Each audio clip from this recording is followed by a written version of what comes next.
अस्सलामुअलैकुम गाइस आज मैं आपके लिए अरेबिक मूवी एक्सप्लेन करने वाली हूँ। गाइस ये काफ़ी सबक-आमोज़ मूवी है और इसका नाम है कैपरनॉम।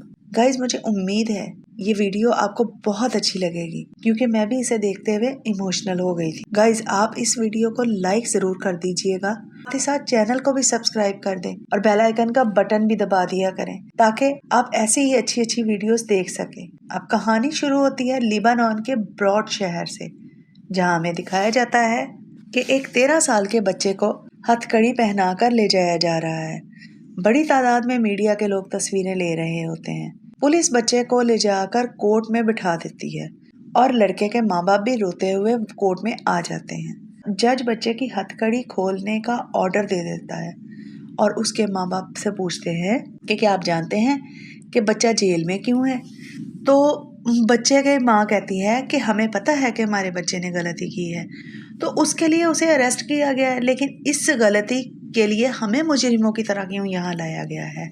अब हमारा इससे कोई ताल्लुक नहीं है। अब जज बच्चे के बाप से पूछता है कि तुम्हारे बेटे ने कत्ल करने की कोशिश की थी, जिसकी वजह से उसे 15 साल कैद की सजा हुई और तुम अपने बेटे के खिलाफ गवाही भी दे चुके हो, क्या ये सच है। तो उसके बाप ने भी जवाब हाँ में दिया। खैर इस मुकदमे का फैसला तो पहले ही हो चुका था, अब ये कोर्ट में क्यों है इसका पता हमें अब चलेगा। अब जज माँ बाप से पूछता है कि जरा बताना आपके बच्चे की उम्र कितनी है, तो दोनों को ही पता नहीं होता और ये सुनकर जज मुस्कुराता है। दरअसल इनके 8 बच्चे हैं और इनको पता ही नहीं है कि कौन कब पैदा हुआ है।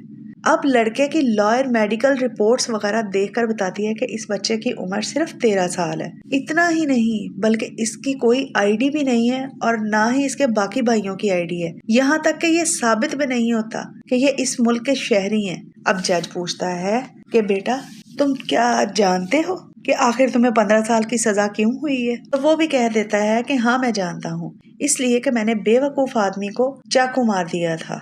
अब कहानी फ्लैशबैक में जाती है, बच्चे के बयानात की बातें सुनाते हुए दिखाया जाता है कि इस बच्चे का नाम जैन है।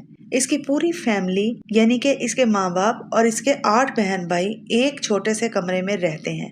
जैन एक पर्ची लेकर मेडिकल शॉप पर जाता है और उस पर लिखी हुई दवाई खरीदता है। फिर वो दूसरे मेडिकल शॉप पर जाता है और वहां से भी वो यही दवाई खरीदता है।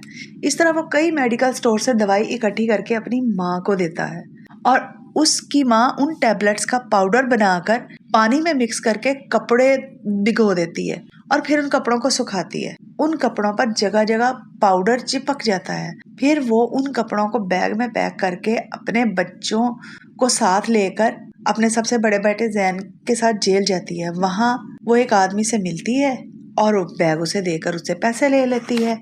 ऐसा लगता है कि उन टैबलेट्स में कोई नशा होता है और उसको बेचने का कोई नया तरीका ढूंढा है इस औरत ने। अब वो अपने बच्चों को घर लेकर आ जाती है और ये छोटा सा कमरा जो बच्चों से भरा हुआ है। अब कमरे के दरमियान में एक पर्दा डाला होता है। एक तरफ तो बच्चे सो रहे होते हैं और दूसरी तरफ माँ बाप, और बच्चों के पास सोने के लिए इतनी जगह नहीं होती। ऐसा लगता है कि एक दूसरे के ऊपर सो रहे हो। अब सुबह बच्चे जूस बनाकर सड़क पर बेचने लगते हैं तो जैन देखता है कि उसकी बहन के ड्रेस पर खून लगा है जिसका नाम सहर है। अब जैन भले ही 13 साल का बच्चा है लेकिन वो समझदार है और उसे पता चल जाता है कि उसकी बहन बड़ी हो गई है और उसके पीरियड्स शुरू हो गए हैं। माँ बाप भले ही गैर जिम्मेदार हों, जैन अपनी बहन की बहुत फिक्र करता है और उसके पास पैसे नहीं होते पैड खरीदने के लिए। अब जैन अपनी बनियान उतार कर उसे सेट करके अपनी बहन को देता है और उसे यूज करने के लिए कहता है और ये भी कहता है कि गलती से भी माँ और बाप को मत बताना कि तुम बड़ी हो गई हो, वरना वो तुम्हें बेच देंगे। फिर वो उस दुकान पर जाता है जहाँ वो काम करता है और वहाँ से सैनिटरी पैड के 2 पैकेट चुरा कर अपनी बहन सहर को देता है और फिर उसे वार्न करता है कि उसे घर में कहीं छुपा कर रख देना और जरूरत पड़ने पर इस्तेमाल कर देना और माँ और बाप दोनों को पता नहीं चलना चाहिए। फिर दोनों मजे से घूमते हैं, ना तो वो स्कूल जाते हैं और ना वो कुछ और करते हैं। ये बच्चे दुकानों और सड़कों पर काम करके घर का खर्चा चलाया करते हैं। अब जैन इन सब मसाइल के बावजूद वो काम करके अपने घर का खर्चा चलाने की कोशिश करता है। अब जैन एक दिन काम से लौटता है तो उसकी बहन को दुल्हन की तरह सजाया होता है और उसके माँ बाप सहर की शादी असद नाम के एक आदमी के साथ फिक्स कर देते हैं। तो जैन अपनी माँ से लड़ने लगता है कि वो बहुत छोटी है, तो तुमने कहीं उसे बेच तो नहीं दिया। तो जैन की माँ कहती है कि हाँ, मैंने उसे बेच दिया है, क्योंकि इस छोटे से घर में इतने सारे लोग नहीं रह सकते, कम से कम वो किसी और के घर जाके खुश तो रहेगी। और गाइस, असद वही आदमी होता है जिसके पास जैन काम कर रहा होता है, इसलिए मैंने उसकी शादी तय कर दी। अब जैन को बहुत दुख होता है, इसलिए वह सुबह जल्दी उठकर शहर के कपड़े वगैरह पैक करता है और उसके कान में कहता है, खामोशी से उठो, हम घर से भागने वाले हैं। फिर जैन असद की दुकान पर जाकर सैनिटरी पैड के कुछ पैकेट्स और कुछ खाने की चीज़ें और नूडल्स के पैकेट्स चुरा कर लेकर आता है। लेकिन बदकिस्मती से जब वो घर आता है तो उसके माँ और बाप दोनों को पता चल जाता है कि शहर और जैन दोनों भागने वाले हैं। अब वो शहर को ज़बरदस्ती असद के लिए शादी करवाने के लिए जा रहे होते हैं।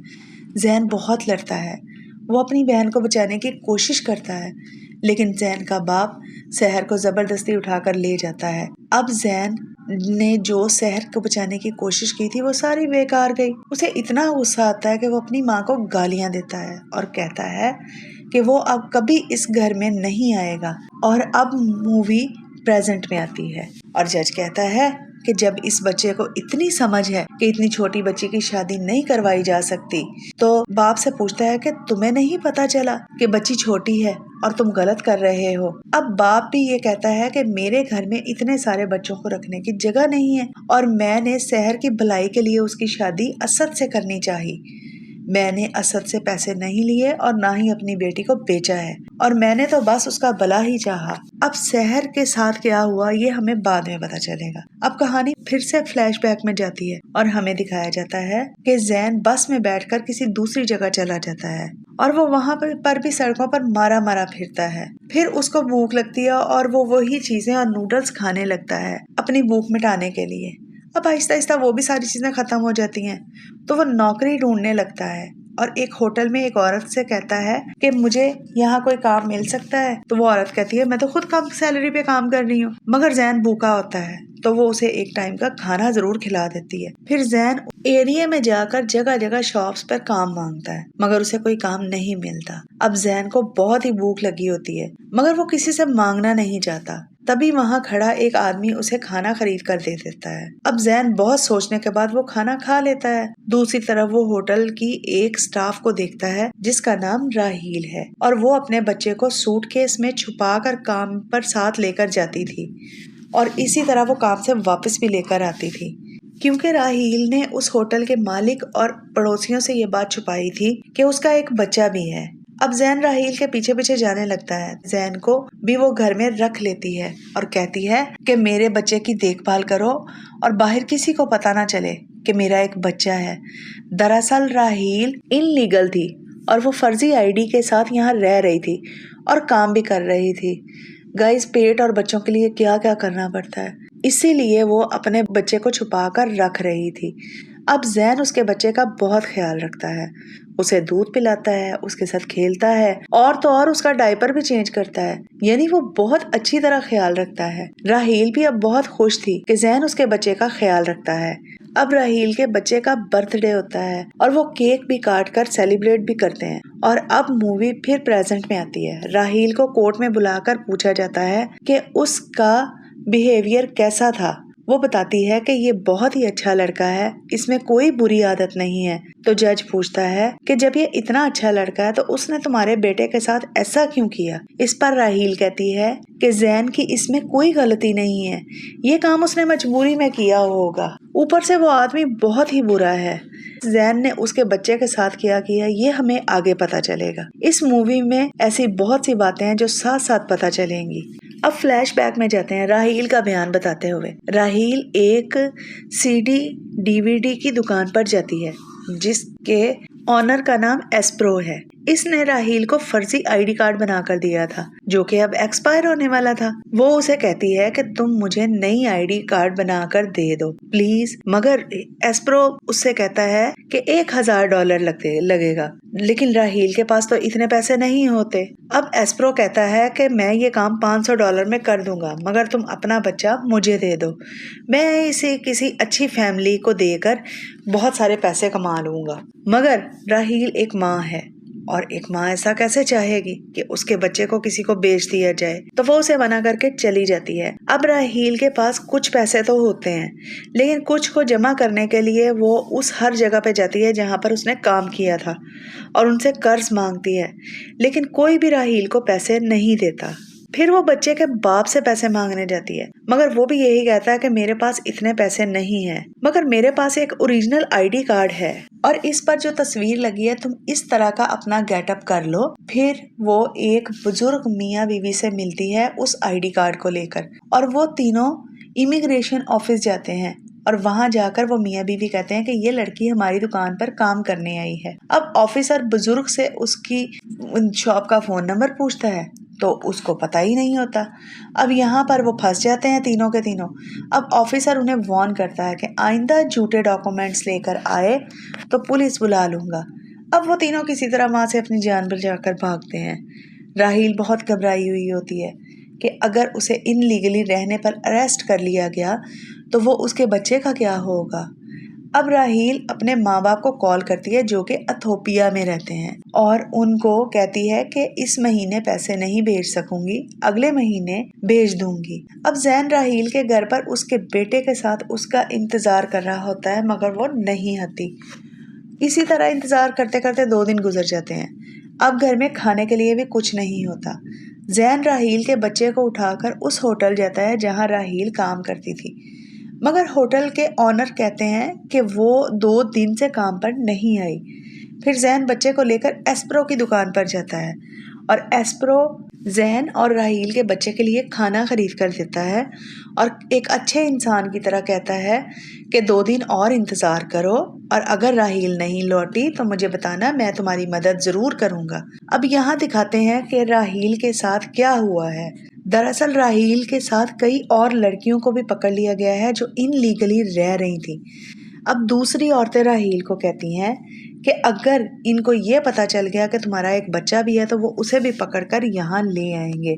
यहाँ किसी को पता नहीं चलना चाहिए कि तुम एक माँ हो। तो वो बहुत परेशान होती है और अपना दूध भी वेस्ट करती है ताकि किसी को पता ना चले कि वो एक माँ है। अब यहाँ जैन के पास पैसे भी नहीं होते और वो उन पैसों को ले लेता है जो राहील ने घर में रखे हुए थे। उन पैसों से वो बच्चे के लिए दूध खरीद कर लाता है, मगर वो बच्चा दूध नहीं पीता और रोता रहता है। फिर जैन फ्रिज खोल कर देखता है तो उसमें कुछ आइस क्यूब्स होते हैं। वो उन्हें निकाल कर उन पर चीनी लगा के बच्चे को देता है और वो बड़े मजे से खाने भी लगता है और चुप भी हो जाता है क्योंकि इसकी भूख भी आहिस्ता आहिस्ता कम हो जाती है। अब जैन राहील के बच्चे को जगह जगह लेकर जाता है और जो भी खाने के लिए मिलता है वो खुद भी खा लेता है और बच्चे को भी खिला देता है। फिर वो घर के बर्तनों से एक गाड़ी बनाता है और बच्चे को उसमें बिठाकर ले जाता है। अब रास्ते में सभी उसका तमाशा तो देखते हैं गाइस, लेकिन कोई भी उस बच्चे की मदद नहीं करता क्योंकि इस जगह के लोग बहुत ज्यादा संगदिल होते हैं। अब वो एक होमलेस कैंप में जाता है जहाँ लोगों की मदद की जाती है।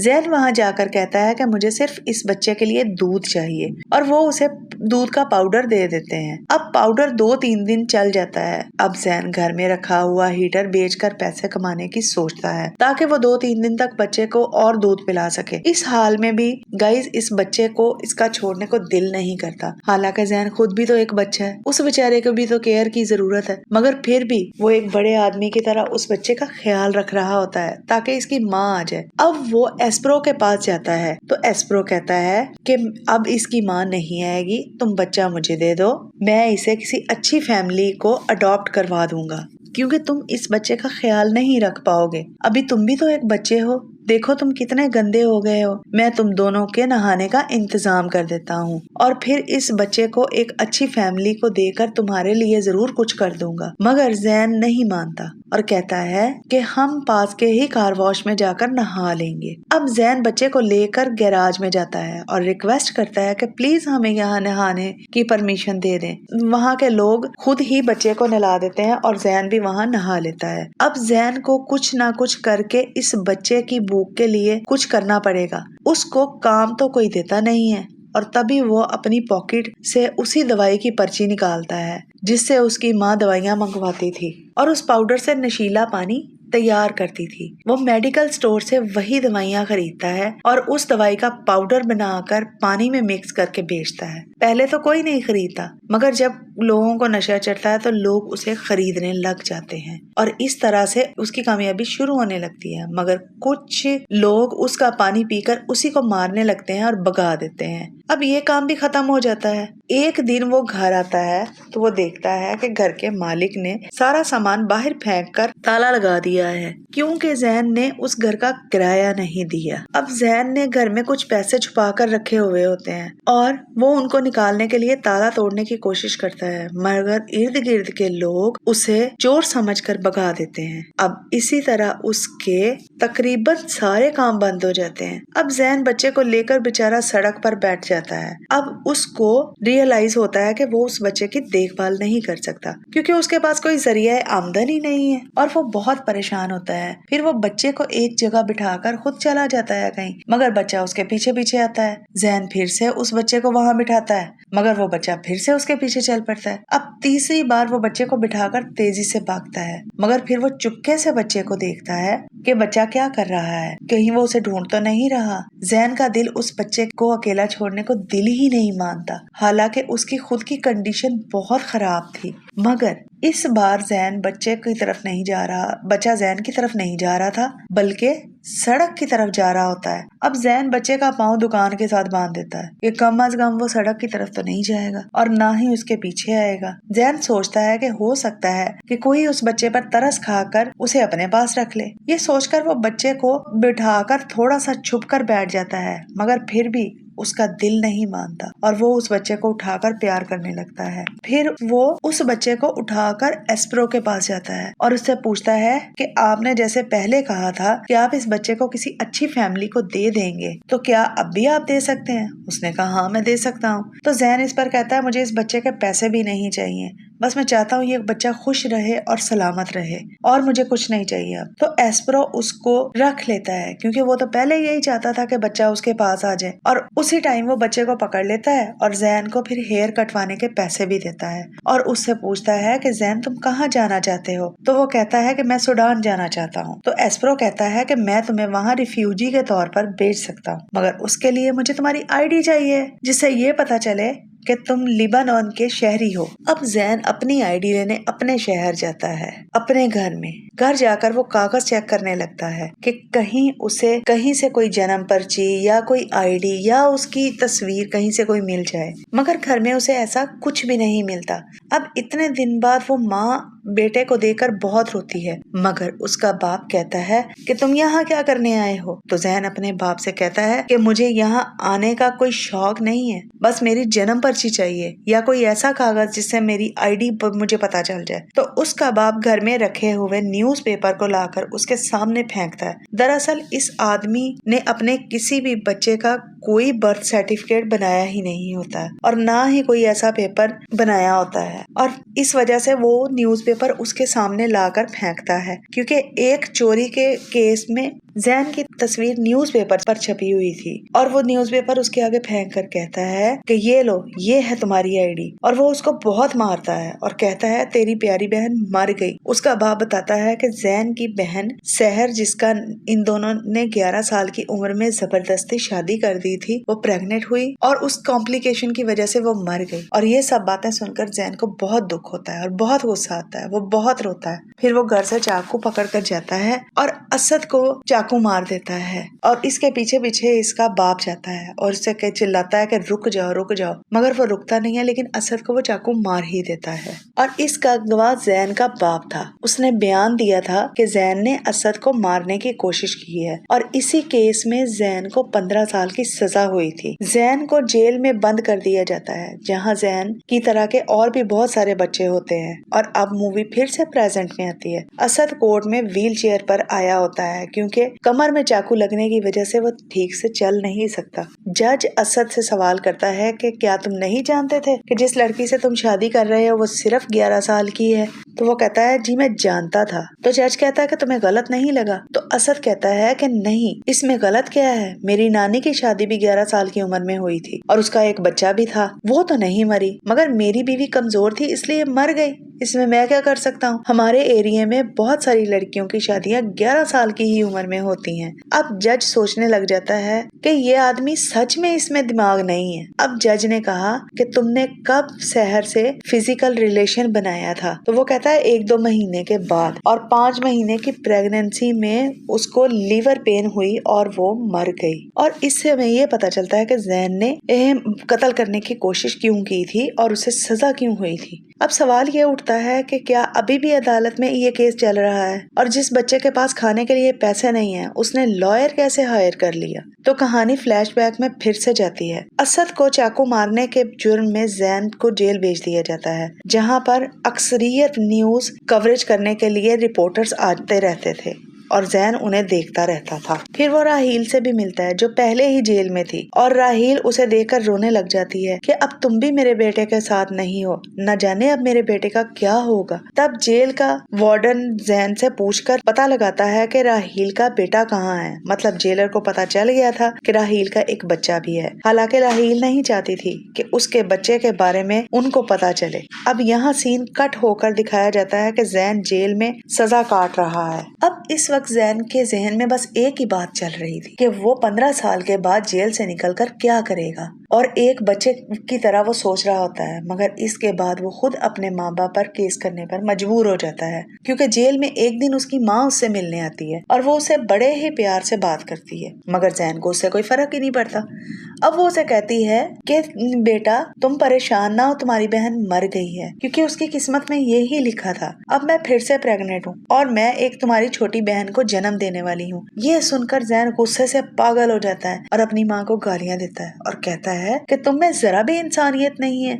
ये कहकर वो चला जाता है। अब उसी रात टीवी पर लाइव शो चल रहा होता है, जिसमें कोई भी फोन करके अपने बारे में, मुल्क के बारे में या कुछ भी कह सकता है। जैन जेल के फोन से इस शो में कॉल करता है और चिल्ला कर बोलता है कि जब खाने के लिए खाना नहीं है, पैसे नहीं है, रहने के लिए घर भी नहीं है, तो तुम बड़े लोग बच्चे पैदा ही क्यों करते हो। आवाज सुनकर जेल के सारे लोग जान जाते हैं कि जैन टीवी पर बोल रहा है, और अब वो टीवी पर उस शो को देखने लग जाते हैं। और इसी रात जैन उन सब की नजरों में हीरो बन जाता है, क्योंकि उसने इतना अहम सवाल उठाया था। अब सब लोग उसे अपनी अपनी बातें बताते हैं और कहते हैं कि आज हमारे दिल की बात कही है जैन तुमने, और वहाँ के सभी लोग उसे सपोर्ट करते हैं। और टीवी शो वाले कहते हैं कि बेटा तुम्हारे सवाल का जवाब जरूर ढूंढेंगे और तुम्हारी मदद करेंगे, तुम इतना बताओ हम तुम्हारे लिए क्या कर सकते हैं। तो जैन कहता है कि मैं अपने माँ बाप पर केस करना चाहता हूँ कि उन लोगों ने मुझे क्यों जन्म दिया। अब ये बात मीडिया में वायरल हो जाती है। इस पर तबसरे शुरू हो जाते हैं और फिर जैन की मदद करने एक फीमेल लॉयर आती है। अब वो जैन से बात करने आती है तो जैन 2 मसलों पर बात करता है। एक तो ये कि वो इस मुल्क में पैदा हुआ लेकिन उसके पास कोई आईडी नहीं है, और दूसरा मसला ये कि जैन के माँ बाप ने उसे पैदा किया जबकि उसके पास ऐसा कुछ भी नहीं था जो वो अपने बच्चों को दे सकते। मतलब कि जब वो अपने बच्चे की जिम्मेदारी ही नहीं उठा सकते थे, वो अपने बच्चों का ख्याल नहीं रख सकते थे, तो उसे पैदा ही क्यों किया। बल्कि ना अच्छा काम, ना अच्छा घर, ना उसे स्कूल भेजने की जिम्मेदारी, और इस जुर्म के लिए वो अपने बाप पर केस करना चाहता था। और ये कि उस अकेले का मसला ही नहीं था, बल्कि हर उस बच्चे का मसला था जो इस माहौल में पला और बड़ा हुआ। अब लॉयर उस केस को लड़ने के लिए तैयार हो जाती है और यही केस मूवी के शुरुआत में हमें दिखाया जाता है। और अब मूवी प्रेजेंट में आती है और ये केस चल रहा है। बाहर न्यूज रिपोर्टर और सारा मीडिया इंतजार कर रहा होता है कि इस केस का फैसला क्या होगा। अब इस केस की पूरी हिस्ट्री जानने के बाद जज को एहसास होता है कि ये बच्चा बहुत मुश्किलात से गुजरा है, जिससे ना सिर्फ इसका बचपन बल्कि आने वाले कई साल इसके लिए अजियतनाक होंगे। अब सब कुछ सुनने के बाद जज जैन से सवाल करता है कि बेटा अब मैं इसका फैसला सुनाने जा रहा हूँ, मगर तुम बताओ कि तुम्हारे नजरिए के मुताबिक फैसला क्या होना चाहिए, तुम कोर्ट से क्या चाहते हो। तो जैन कहता है कि मेरे माँ बाप के 8 बच्चे हैं, मैं चाहता हूँ कि वो बच्चे पैदा करना बंद कर दें, बस कर दें। जज उस बच्चे को देखने के बाद उसके पेरेंट्स को देखता है और कहता है कि बेटा वो दोनों तो 50 के करीब पहुंच चुके हैं, मुझे नहीं लगता कि अब बच्चे पैदा होंगे। तो जैन कहता है कि आप गलत फहमी में हैं, मेरी माँ अभी भी प्रेग्नेंट है और वो एक लड़की को पैदा करने वाली है। उस लड़की को इस दुनिया में लाकर उसकी जिंदगी खराब करने का इन दोनों को कोई हक नहीं है। हालांकि इनके 8 बच्चे और भी हैं जिनकी ये जिम्मेदारी नहीं उठा सकते। बस इतना चाहता हूँ कि वो बच्ची ना पैदा हो, मुझे बस यही चाहिए। अब अपने बच्चे की बातें सुनकर माँ और बाप अंदर से शर्मिंदा होने लगते हैं और अब यहाँ पर केस खत्म हो जाता है और इस केस की फाइल बंद कर दी जाती है और फाइल पर जैन का नाम लिख दिया जाता है और इस केस का नंबर लिख दिया जाता है। अब अगला सीन आता है और जैन के बयान पर पुलिस को पता चलता है कि राहील का बच्चा एस्प्रो के पास है और वो एस्प्रो की तलाश करते हैं और उनको पता चलता है कि एस्प्रो ने राहील का बच्चा ही नहीं, ऐसे बहुत से बच्चों को पुराने से कमरे में बंद करके रखा है।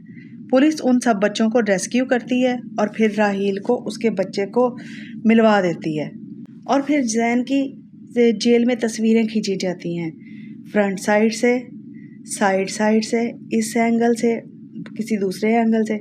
मगर जैन चुप होता है। ये तस्वीरें शायद जेल के लिए ली गई हों, मगर ऐसा नहीं होता, बल्कि फोटोग्राफर कहता है कि बेटा तुमने केस किया था कि तुम्हारे पास आईडी कार्ड नहीं है, तो ये आईडी कार्ड के लिए मैं तुम्हारी तस्वीरें खींच रहा हूँ। अब तो थोड़ी सी स्माइल करो, क्योंकि कोर्ट ने गवर्नमेंट से कहा है कि तुम्हें आईडी कार्ड इशू किया जाए। तब जैन पहली बार मुस्कुरा कर स्माइल करता है और इसी के साथ मूवी ख़त्म हो जाती है। गाइस प्लीज़ जाते जाते मेरी वीडियो को लाइक ज़रूर कर दें। Thank you.